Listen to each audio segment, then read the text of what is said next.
And welcome, ladies and gentlemen, to this very special day today, 27th day of July 2021. And it's a beautiful day here in Brisbane, 14 degrees and sunny and remaining sunny throughout the day. Well, today we've got lots to talk about, but first of all, inspirational, another gold for Australia today. Well, isn't that just amazing? So another gold. Ariane Titmus winning the 400-meter freestyle in an amazing come-from-behind performance. I think that the reaction from her coach, Dean Boxwell, was how we all felt. Did you see that clip? Obviously, we can't bring those clips because of the copyright ones there. But, you know, he's just jumping mad with that. It's so good to see that. So I think that reaction of her coach, Dean Boxwell, is how we were. And another two bronze medals, Emma McKinnon in the 100-meter butterfly and men's 4x100 freestyle team, Matthew Temple, Zach Insetti, Alex Graham and Kyle Chalmers, plus Cam McAvoy for the heat swim. So congratulations to all the athletes. We are so proud. So, Australia, all these athletes and even our gymnasts, they are doing us proud. So it is a very, very proud moment for us there. Right now, let's take a look at, when we look at all the things that are happening and all the lockdowns that are happening in all this, how can we ever escape this lockdown situation? Dr Nick Coatsworth is the former Federal Deputy Chief Medical Officer and Professor Brendan Crabb is the Director and CEO of the Burnet Institute. Brendan Crabb, if I could start with you, is the current lockdown in New South Wales working? And is it actually possible to lock down even harder in a situation where it's essential workers and households where we're seeing most of the transmission? Well, good evening, Laura. I'll start by feeling for the people of Sydney. I know what lockdown's like a minute now myself, and it's been a long haul. And I think the first thing to say to the people of Sydney and to New South Wales government is it is working. They've achieved a lot. This is not out of control. Tens of thousands of cases have been averted, and that means lives saved. So, yeah, in that sense, it has worked, and there is a chance for it to still get back down to zero. But obviously, it's not yet a declining epidemic. It's still steady, if not slightly increasing. So, yes, there is a case for harder measures. There are harder measures that exist. And personally, I think, and the modelling suggests that that's worth a go because the prize of zero and of the freedom that comes with zero is so important. We're still so far away from the vaccination level. I think that that's going to be enough to avoid the need for lockdown. So, yes, we do need a bit more. What would that look like, though? Well, we've only been able to model, in Australia we've really only done the experiment in Victoria in a major community outbreak where we were able to model the effects, we were able to observe the effects of stage 3 restrictions, then we were able to see the effects of mandatory mask policy, this is an outdoor and indoor mask policy, and then stage 4 restrictions on top of that. And if you model a Sydney-type outbreak on what those restrictions did in Melbourne, that means with Delta, with much better contact tracing and so on, you do, when contact tracing is still in control, as it is in Sydney at the moment, you do see that stage 4 restrictions can do it in a month or so. Well, Nick Coatsworth, what do you think? Do you think that there is enough in the lockdown already? And do you think that there is more that could be done or should be done? I think, Laura, that remains to be seen. I'm in broad agreement with Brendan. I think that COVID zero is the way to go in this particular outbreak. The Delta variant is far too transmissible and the vaccination rates far too low for us to consider anything else. Then the question becomes, of course, and this is where we may differ slightly in our view, is that the relative benefit for any added restrictions compared to the imposition that has on the community is certainly difficult to measure. Now, on one side, you might say, well, if you don't know which intervention's working, put them all in to get us to COVID zero as fast as we can, and that has a certain appealing logic to it. But the problem is that at the moment, the outbreak we know that it happens in very targeted areas, amongst essential workers, amongst places like food distribution centres. And I think the policy that you heard only this afternoon of vaccine being made available to workers within certain essential industries is part of the targeted response that New South Wales is going towards at the moment. And, you know, there is a case that maintaining the current level of restrictions with a targeted, focused response in certain areas where virus transmission is occurring may be effective. Now, of course, New South Wales have the data, neither of us do, and hopefully I'm sure they're making the best decisions for their population. Part of the problem, though, is both a political and a sort of medical one. It would seem that by selectively targeting communities, you start to create sort of resentments, and you also start to confuse people about what the aim of the lockdowns is. Is that right?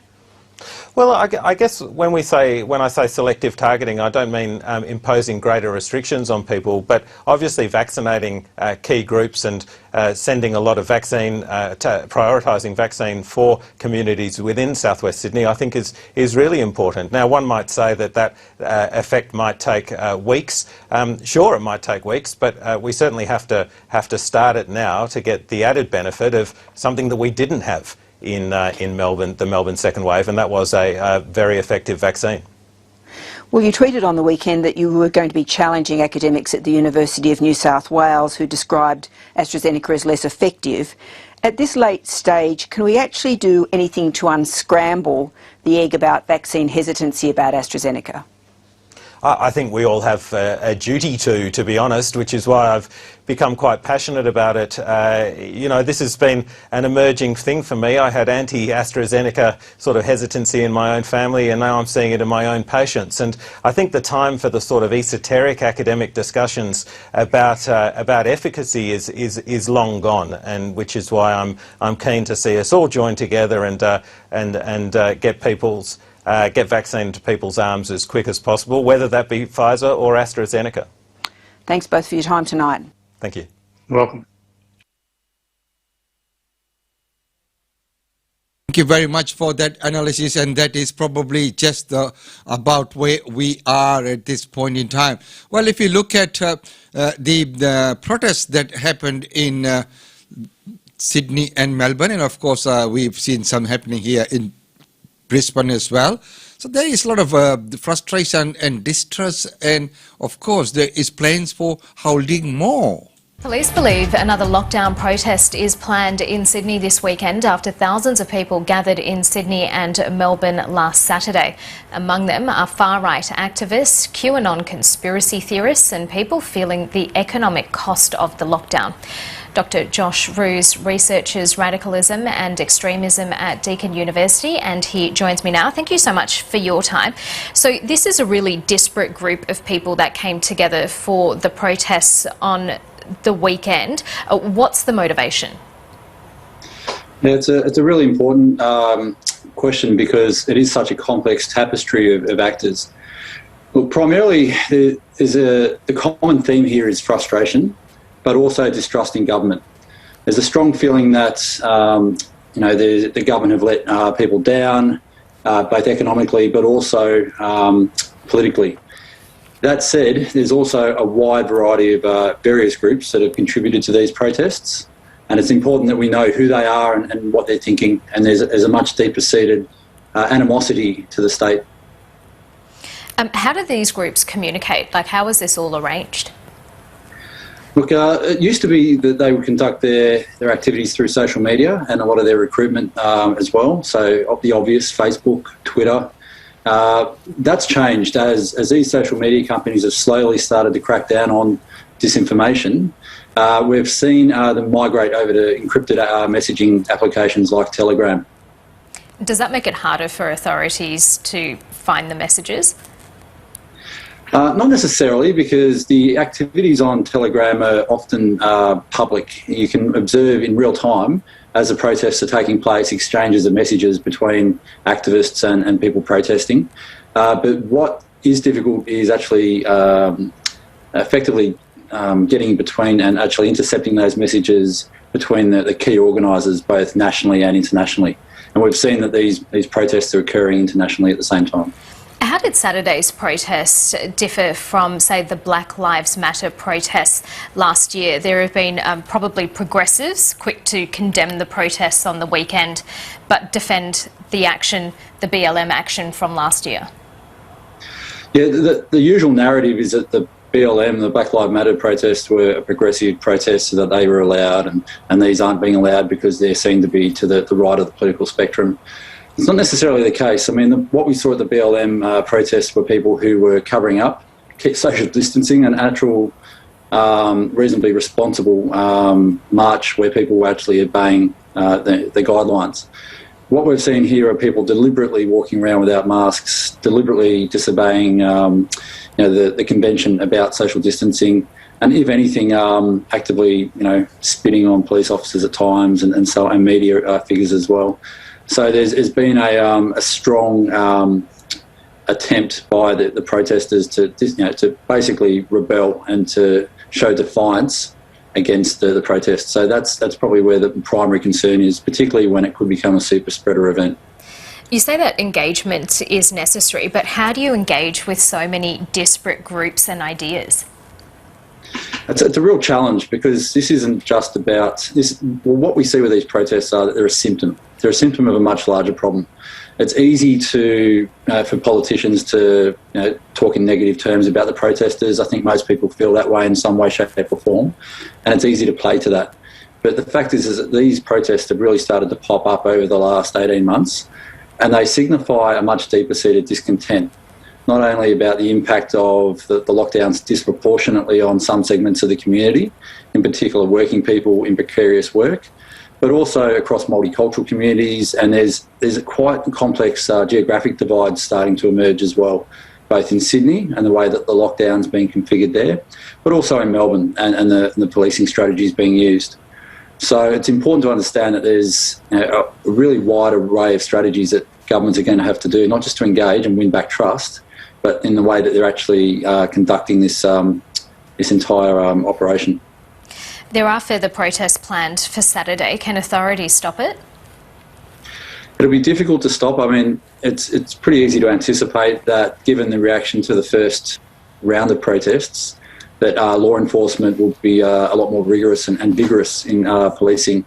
And obviously some people who might have been on the fringes of these groups might be turned away or put off by that idea. But the hardcore of protesters are actively organising on Telegram and other forms of messaging, actively talking about looking forward to the conflict and being involved and not caring if people are happy about it or not. So it's fair to say that they will probably attempt to mobilise, but the extent to which that will be successful is really waiting to be seen. Josh Roos, really good to talk to you. Thanks for your time. Thank you very much for your time. That's correct and very well said. And as we know, that the consequences are very far-reaching, and it is very, very hard. And as you can see, that how fast this virus can spread, and it does not spare young and healthy-looking people either. A sudden and shocking end to what should have been lifelong friendships. A beautiful woman, was a great friend that, for me, it's a great loss. And a grim reminder, being young and healthy offered Adriana Takara no protection. Unfortunately, Adriana's case should be an alert for all the young people. At 38 years old, the Brazilian woman is now the youngest person to die from the current outbreak in New South Wales. So for her friend, Luis Lopez, memories are everything. Every time that I listen to the Great Day Band, I remember that Adriana and our live in Sydney. Ms. Takara caught the Delta strain from her nurse housemate. Less than 2 weeks later, she was dead. I heard that she tried other time to book to take the vaccine, but she couldn't get through.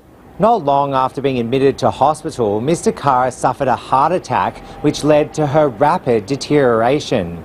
On Saturday night, she said her final goodbyes to her parents on video call.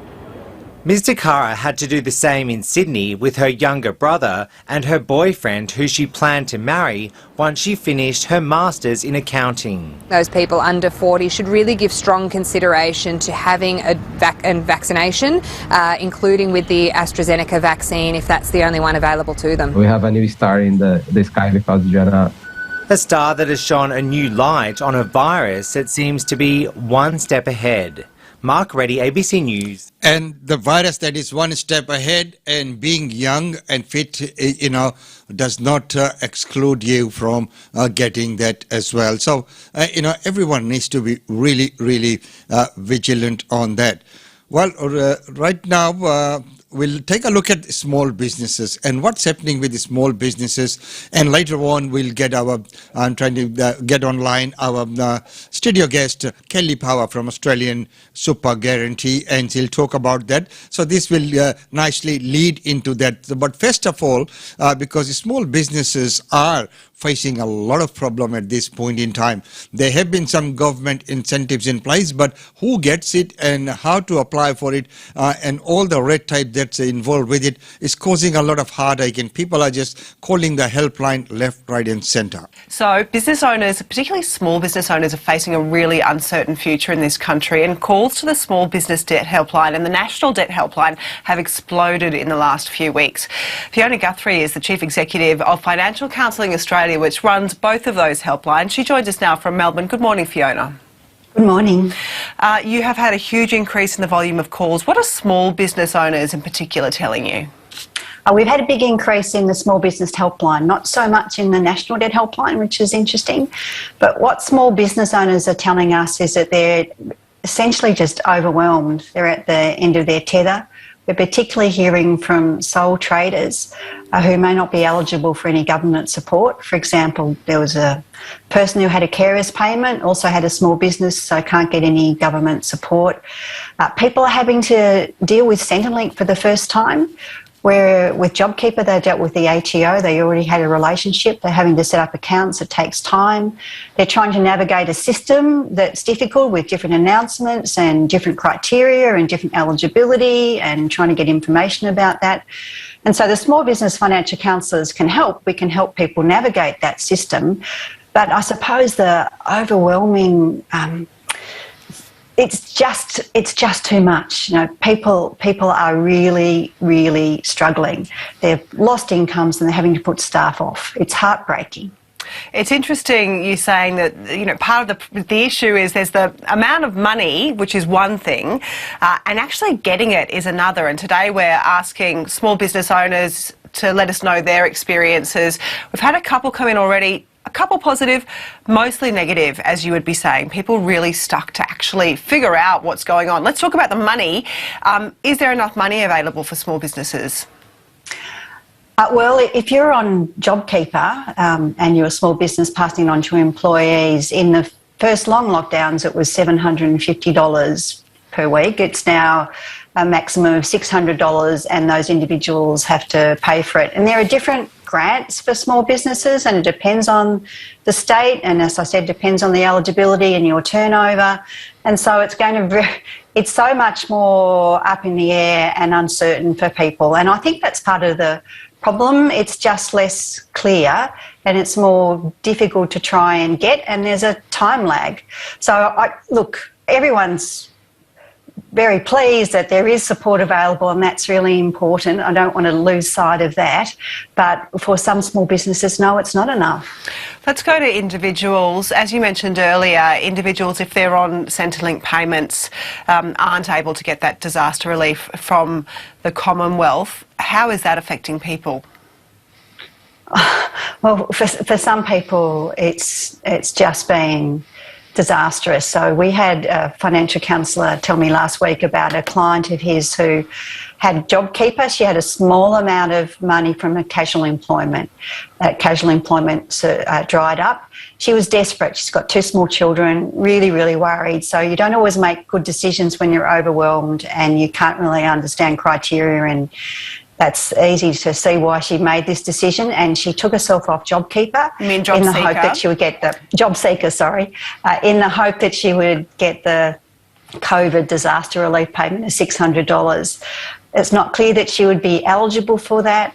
Even if she was eligible, it wouldn't be backdated. It would probably be the smaller number of $365. And then if she can't get any of that, then she's got a waiting period to get back onto unemployment benefits. Wow. So that's an example of what happens when you're really stressed and you're trying to understand different criteria and eligibility and changes to mutual obligations and asset tests. And people don't have buffers. So the people who are probably doing it the hardest, and we're hearing lots on the National Debt Helpline from the construction industry and people who've lost their jobs, are actually the people least able to manage that. So people who've lost casual employment and now have a lot less money than what they did before, you don't have a buffer. So what do you do when you can't pay your rent and you can't pay your electricity? They're very good questions. Fiona Guthrie, we'll have to leave it there. Thank you so much for coming on to speak to us today. Very much, really, and as she mentioned, that it is very hard. I mean, of course, the funds are there, the grants are there. That's been announced, and it's been good for the political arena. But trying to get to those funds is going to be very, very hard. Small business people, first of all, they don't know where to apply, what to apply for, and all those thresholds that they talked about, the eligibility criteria. It is just mind-boggling. The amount of paperwork that's involved in it as well. So it is not as easy as it sounds, but the government being, what they are, policymakers, they do put out the message that yes, we are doing this. We are putting out so much in small business grants or soft loans, etc. But they don't make it hard, and the terms and conditions are difficult to meet by as well. So with that, Warren Hogan is calling for government to do a little bit more. The current policy focus is to get to SMEs, smaller businesses and impacted individuals, and I think they're successfully doing that along with state government measures, and it is broadly comparable to what we saw with JobKeeper. I think the one area that they're coming up a little bit short potentially is in the disaster relief payments to individuals, which could be a little bit higher if this becomes an extended lockdown. Well, on that, the Treasurer says that the payments are happening faster than JobKeeper. But do you think the current system of financial support is then better than JobKeeper? Well, it's early days. I think there's slightly different structures. The big difference, apart from any administrative processes, is that businesses have to stand down workers in order for them to get access to the disaster relief payment, whereas of course the objective of JobKeeper was to keep employees attached to their firms. I don't know that that's going to be a major issue this time round for two reasons. One is the labour market is strong. We were actually worried about labour shortages a month or so ago, and so businesses are going to be very keen to keep in touch with their employees for reopening. And the other thing is reopening, it has been demonstrated, will happen and can happen very quickly. So I'm not sure that key element of JobKeeper is absolutely critical now, although in New South Wales, the longer this goes on, the more that becomes an issue. Well, that was going to be my next question there, Warren. If the lockdown does go on longer, do you think that there is a valid reason for those calls to have JobKeeper reinstated?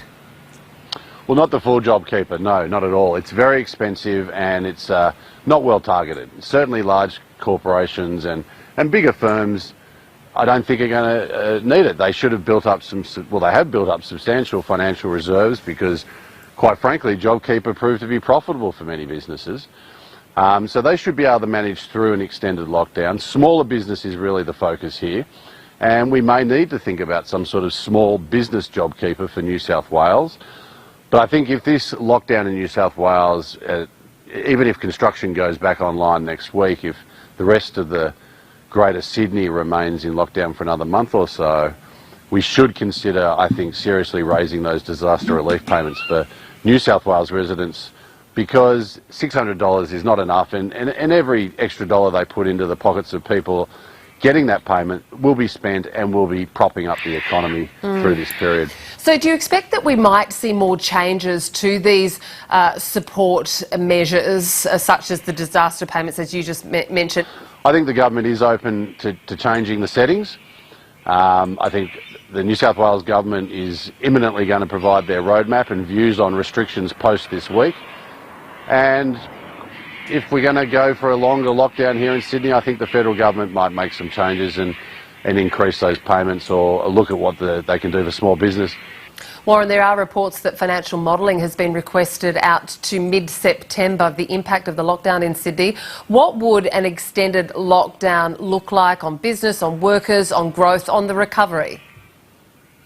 Well, assuming the policy settings are keeping people going who have been stood down, assuming smaller businesses in particular can hang in there through a longer lockdown, then the effect is really just a shift down in the level of economic activity. I think, assuming construction goes back online, economic activity in New South Wales will just be, or in Greater Sydney, will just be running at about something like 6 to 8% below its level pre the lockdown, and it'll just stay there. Warren Hogan, thanks so much. So it will just stay there, as Warren mentioned. So if you look at it, there have been calls for all the small businesses, as he mentioned there, that, larger businesses have contingency plans in place. Small businesses doing it tough because they are often run as a family business, mum and dad, slogging their way day in and day out to keep the doors open. If they stop performing,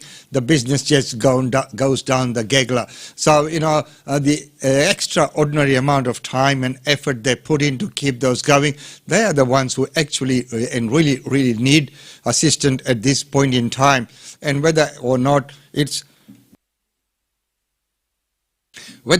is available to them is another question, as we mentioned before, as was discussed that many times. It is very hard to access that, and it is very, very hard to, get online and meet all the eligibility criteria and have enough time to set aside from your business to actually filling in those long, lengthy forms and making those submissions. But as they say, if you want it, you have to do that. Well, right now, we're going to look at something else. Like we know, Australia, with our aging population and everything. So what's happening here is that we are looking at, many people relying on the super. So what is happening in that field? Today we'll be talking to Kelly Power. I'm trying to see if I can get her connected to the studio very soon. But new research shows that more than half of Australians, about 53%, aged 25 to 45, are looking to increasing their super contributions to make up for savings lost during the first year of the pandemic. The research also revealed that 1 in 4, meaning 25% of Australian workers, are pushing back their retirement and considering working longer. And that is the case with many people. They just cannot afford to retire. They just need to keep going and slogging out there to keep the doors open. Colonial First encourages Australians to start small by slowly increasing their super contributions over time to get ahead of the curve to enjoy an early retirement.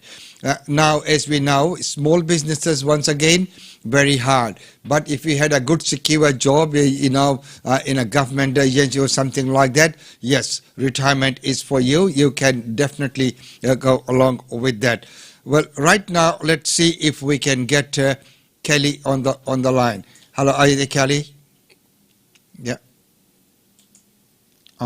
Okay. No, okay, so ladies and gentlemen, what we're going to do is, because the video connection is not coming through, so we will we'll get Kelly on via the phone and we'll get into that interview.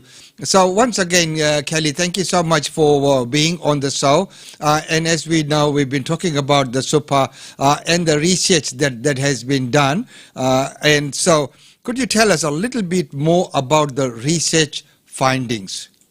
Our research findings showed that Australians are engaging more with their super and are starting to regularly check their superannuation balances. And it's a real increase from last year, which is great.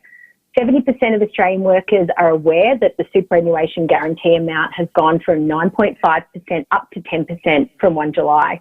But more than half were not aware that you can actually contribute more money into your superannuation with the annual contribution caps going from $25,000 to $27,500. And that's really important, particularly for those people that are getting closer to retirement age. So, Kelly, many people are getting closer to retirement age. So why are more Australians now, as you've just mentioned, engaging with the super, which they were not doing before? Many people didn't even bother looking at their balances before. Many Australian workers have automatically benefited from their employer putting more money into super with the higher FG contributions from 1 July this year. So that's happened without any action required from their end. This will help Australians to build a better future retirement. So that's millions of Australians that will be impacted.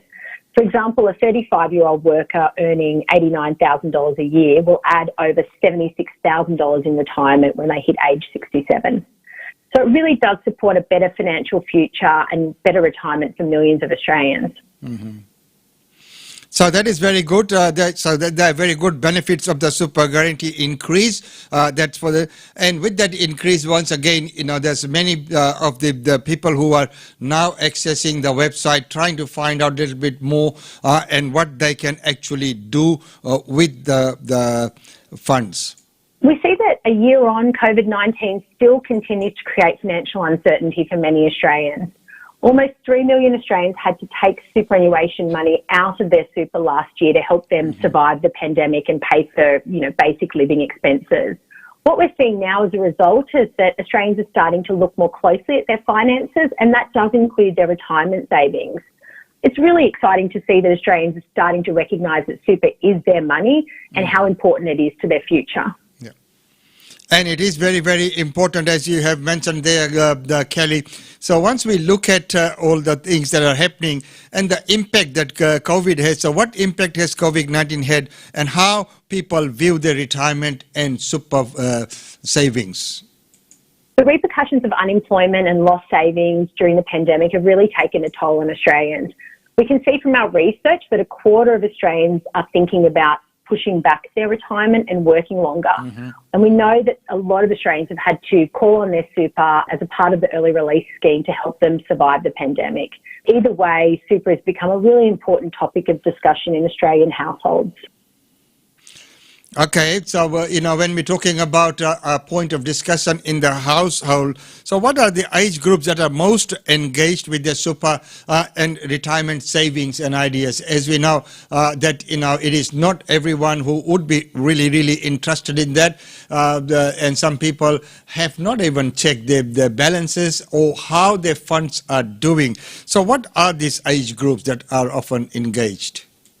We see that typically people take an interest in their super as they get closer to retirement age. But what's really good to see is seeing more younger Australians actually start to take an interest and start to look at, rebuilding their superannuation or adding additional money into their superannuation after they've had to access it early through the pandemic. So 30% of Australian workers that we spoke to said that they're planning to contribute additional funds into their super via salary sacrifice or after-tax contributions. And many of those were younger, so between the age of 25 and 44. Right, so even as young as that, wow, that is interesting to see. Yes, we know that these days, even when we look at property investments and other things, younger generation are now taking interest and they're getting very keen. So what do Australian workers think about the recent changes to the super guarantee and the contributions? The majority of Australian workers are positive about the additional money that's going into superannuation and really believe that the impact that will have on their savings over time will be significant. Twice as many workers that we spoke to said that they were not concerned that the additional superannuation guarantee would impact their takeaway pay because they can see the benefits that will provide over time.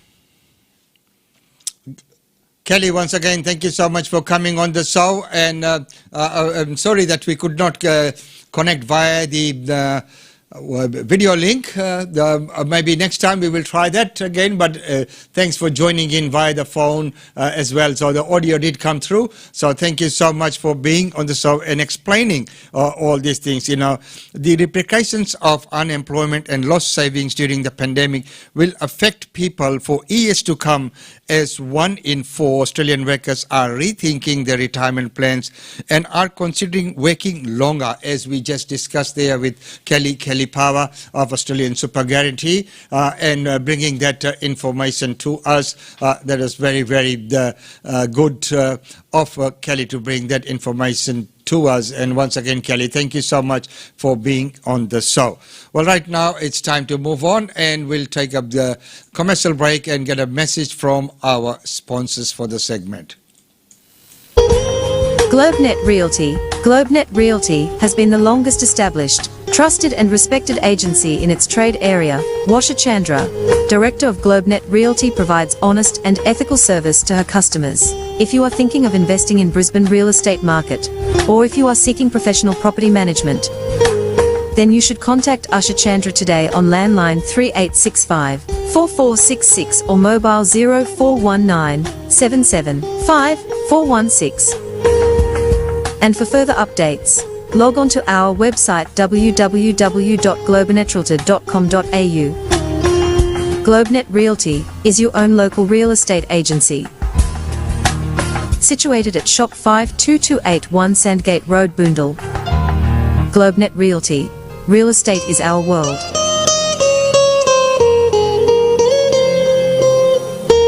And real estate is the world. And don't forget that tomorrow we have the live updates right here with Usha Chandra of GlobeNet Realty, bringing to you all the latest update of real estate on a weekly basis. So ladies and gentlemen, this has been an Australian Indian radio production, live streamed to you via Chantex Multimedia Productions. And of course, it's been wonderful having your company. Until tomorrow, it's goodbye from me. Enjoy the rest of the day right here in sunny Brisbane. It is now 16 degrees, and we've been told that we might get up to 23. Wow, that would be very pleasant. But at the moment, outside 16 degrees and sunny, and looking out that window is just beautiful. A beautiful part of Brisbane that we are in, where our studio is situated, is just amazing view from here.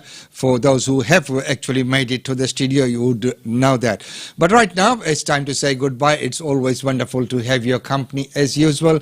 And thanks for everyone for joining in. Sadhana Kumar, Usha Chandra, and of course Chandandaji and Devika, always there and for sharing. And I'd also like to thank all the admins of the groups who allow us to share the feed, because this is of general information and for the benefit of the community. So once again, until tomorrow, it's goodbye from me. Enjoy the rest of the day, but most important, do remain safe.